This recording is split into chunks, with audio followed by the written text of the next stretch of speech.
Hello everyone. সবাই একটা কথা জিজ্ঞাসা করছি, বিয়ে বাড়িতে যেতে কে কে ভালোবাসে? যেমন বিয়ের বাড়িতে যেতে, ভাই বিয়ে বাড়িতে যেতে তো আমি আগে খুব ভালোবাসতাম, ছোটোর থেকে ভালোবাসি।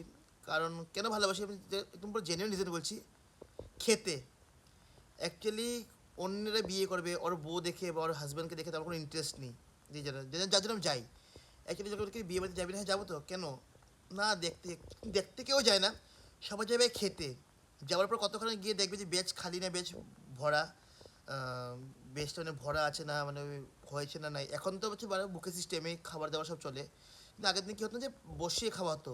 তো লোকে হয়তো বিয়ে বাড়ি থেকে বসতো, বা চোখটা যে আছে চোখটা লোকের অন্যদিকে থাকতো, যে খাবার ওখানে যে খালি হয়েছে, হলে গিয়েই বসবো।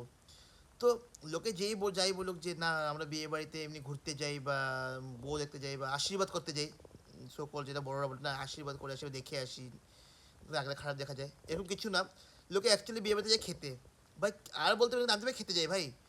আগে তো এখন তো আমরা মা বাবার সাথে বা বোনের সাথে আমি কোনোদিন বিয়ে বাড়িতে এখন যাই না, চারজন একসাথে যাই না, হয়তো খুব কম, মানে ফ্যামিলির যদি কারো বিয়ে হয় তখন চারজন যাই, বা পাড়ার প্রতিবেশী বলুন বা কোনো ফ্রেন্ডসদের বিয়ে বলুন, তো কেউ আমরা চারজন এখন যাই না একসাথে। হয় বাবা মা যায়, না হয় আমি আর বোন যাই, বা কোনো সময় আমি একলা গেলে কোনো ফ্রেন্ডদেরকে নিয়ে আমি চলে যাই, এরকমভাবে আমরা এখন বিয়ে বাড়িতে যাই। আর যদি একই দিন দুটা তিনটে করে বিয়ে পড়ে তখন তো পসিবলই না, হয় মা একটাতে যাবে বাবা একটাতে যায়, আমি একটাতে গেলাম বা বোন একটাতে গেলো। বোনও খুব কমই যায়, যাই হোক। ভাই বাই চান্স যদি মা বাবার সাথে আমি বিয়েতে যাই, যেমন কোনোটা খুব ক্লোজ কারোর বিয়ে, রিলেম পাড়ার কথা বলছি, খুব বিয়ে, যেতে হবেই আমাকে, সবাইকে যেতে বলছে, যেতে হবে চারজনকে, কিন্তু চারজন গেলাম না। সেটা গিফটটাকে নিয়ে মা আগে ছোটোবেলা খুব ছোটোবেলা খুব উৎসাহ দেখাতাম যে বউকে কি গিফট আমি দেবো। তো এখন যত বড় আছি ভাই, মা তুমি গিফটটা গিয়ে দাও, সিধা স্টল কোথায় বসেছে আগে দেখি গিয়ে, ফুচকা চাট, সিধা ওগুলোকে খাই গিয়ে ভাই। আমি অন্য অন্যদের কোনো নজরে দিই না যে অন্য কে কোথায় আছে কি না আছে, আমি ভাই সিধা গিয়ে খেতে যাই।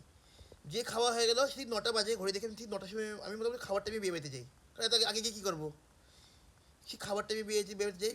ঠিক 9টা বাজবে, বাবার আমি সিধা ছাদে চলে যাই, মাকে বলে বসি গল্প করে, তুমি করো, আমার তো ইচ্ছে নেই গল্প করার। সিধা খাই, একদম মেন কোর্সে ফোকাস, গলা পর্যন্ত খাই, খেয়ে আমি বেরিয়ে গাড়ি নিয়ে বাড়ি চলে এসে শুয়ে থাকি ভাই। কারণ ওখানে গিয়ে বাবা তোর ছেলে এত বড় হয়ে গেছে, বাবা কি করিস, কতটুকু পড়াশোনা করেছিস, এখন নতুন নাটক শুরু হয়েছে একটা, তোরটা কবে খাবো। এখন বোন আছে, বোন আমার সমান হয়ে গেছে বেশ বড় সড়ো, ওকে জিজ্ঞেস করে তোর বিয়েটা কবে। তাহলে আমি বলি, আমি ওকে বলি যে বলবি যে আপনার শ্রাদ্ধটা কবে। তো ভাই লোকের সঙ্গে ঝগড়ার ব্যাপারে আমার লাভ নেই, কারণ আমার সঙ্গে খুব মানুষের ঝগড়া বেশি হয়। তো ভাই ওরকম টাইমে আমরা বিয়ে বাড়ি খেতে যাই, বিয়ে বাড়িটা আরামসে খাই, খাওয়া দাওয়া করে আরামে চলে আসি। তো ভাই বিয়ে বাড়ির এক্সপিরিয়েন্স যদি বলতে হয়, আমার বিয়ে বাড়ির এক্সপিরিয়েন্স এটাই যে আমি ভাই বিয়ে বাড়িতে খেতে যাই, খাবো ভাই, খাবো দাও চলে আসবো, এখন গলা পর্যন্ত খাবো ভাই, যে গিফটটা দিব টাকাটা উসুল করে খেয়ে আসি, বাস।